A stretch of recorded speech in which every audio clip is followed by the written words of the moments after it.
for taking responsibility for coordinating these workshops. There was very little support, a lot of difficulties and challenges, but I just requested him to continue, and we were looking for a good creative team, and by the grace of the holy name, I think one of the best creative outputs I am seeing in terms of design, very well designed and put together. And then secondly, I met Amal Kirtan Prabhu. I heard, or at least noticed his Kirtan first time in their farm installation. Radha Damodar, please sit. Radha Damodar temple, Radha Damodar deities, Adivas ceremony was going on, and he was singing. You know the Adivas ceremony? They have the lights dim, and you have all the lamps, oil lamps, and it's a serenade kirtan, putting the Lord to rest. And it was really very amazing tune he sang. And then I requested him next day that I'm going back to GEV for the DT installation of Mahaprabhu. So you should sing the serenade kirtan for that also. So he just very happily obliged, although it was on the spot. He just packed his bags and jumped in my car, and we came here. And here in the Mahaprabhu's installation, his kirtan was the highlight of that whole program for, that evening, where Maharaj was there, Bhakti Vigyan Maharaj, Premdas Prabhu. It was really a wonderful event. And then on the way I was talking to him, because we have so many devotees, so many brahmacharis in Chopati, Pune and congregation. We really don't know each other so much, because it's not humanly possible to know beyond, few people in your circuit. So he has been around for a long time, but I never really noticed, because I keep going to Pune every year, quite a few times, and probably I may have met him, but I didn't really, because when I go there I just meet few people. The in charge of the temple usually receives me. My whole schedule is set by him, whom I meet, what I eat, where I eat.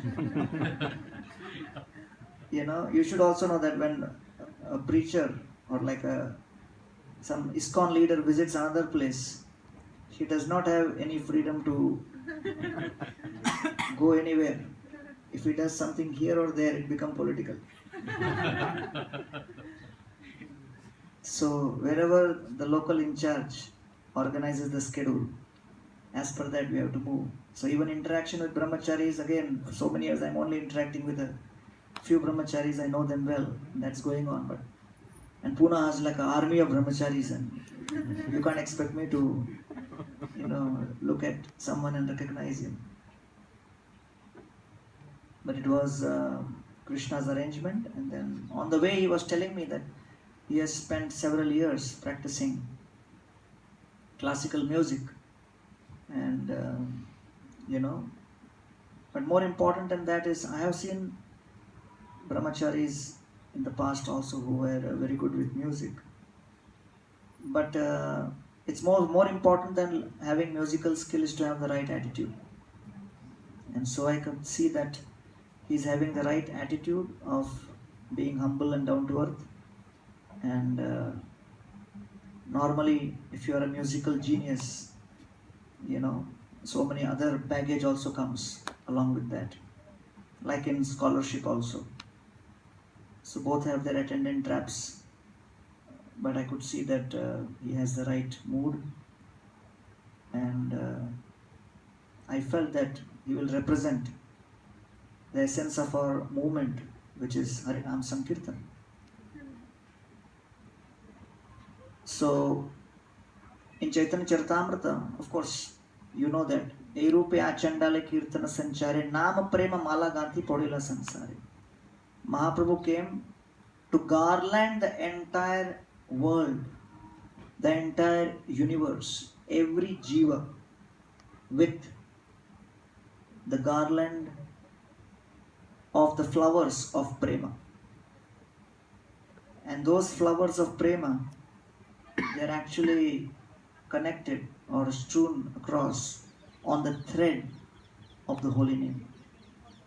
So the thread of the holy name is actually carrying that garland of the flowers of love or prem.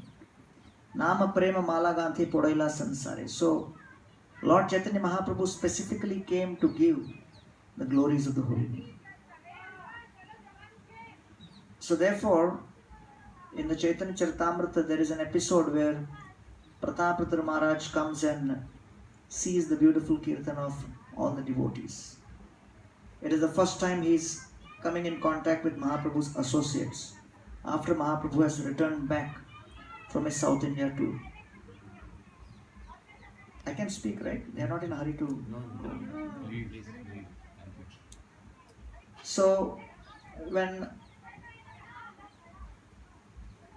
Pratapratra Maharaj doesn't know any of those devotees, so he's asking Sarabham Bhattacharya, please explain to me, who is this? Who is this? Who is this? I mean, he's curious to know about everyone's glories. So Pratapratra Maharaj is hearing intently as Sarabham Bhattacharya explains about each person. And then after explaining the glories of each one, then finally, there are so many more devotees who have come in that tour from Bengal. He says, Kateka kohiba ei dekhiyata jan, Chaitanyara gana sabha Chaitanya jivan. How many more glories and how many more devotees' names I am going to explain to you. Kateka kohiba ei. All I can say is they have one thing in common, Chaitanyara gana. They are all Mahaprabhu's associates. Sabha Chaitanya jivan. For them, Mahaprabhu is their life. And then Pratapratra Maharaj sees their kirtan and Mahaprabhu is dancing in the midst of all of them. Right? And so it is described in the Madhilila Chaitanya Charitamrita that Chaudikete Sabaloka Bole Hori Hori Prema Veshe Madhye Nritya Kore Gaur Hari. So you have seen that famous BBT painting where Mahaprabhu is dancing and all around there are devotees who have their arms raised in Jagannath Puri. So that is a representation of this verse. All the devotees across, they are crying out the holy names, Hari Hari.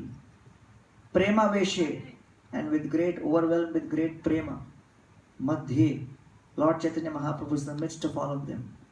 Nritya Kare Gaur Hari Hari. And he is actually dancing.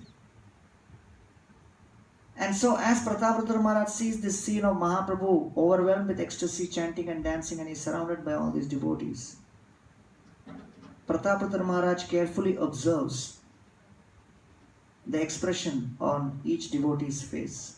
Pratapratra Maharaj sees the effulgence, the enlightenment, the joy, the serenity, which is reflecting on their faces.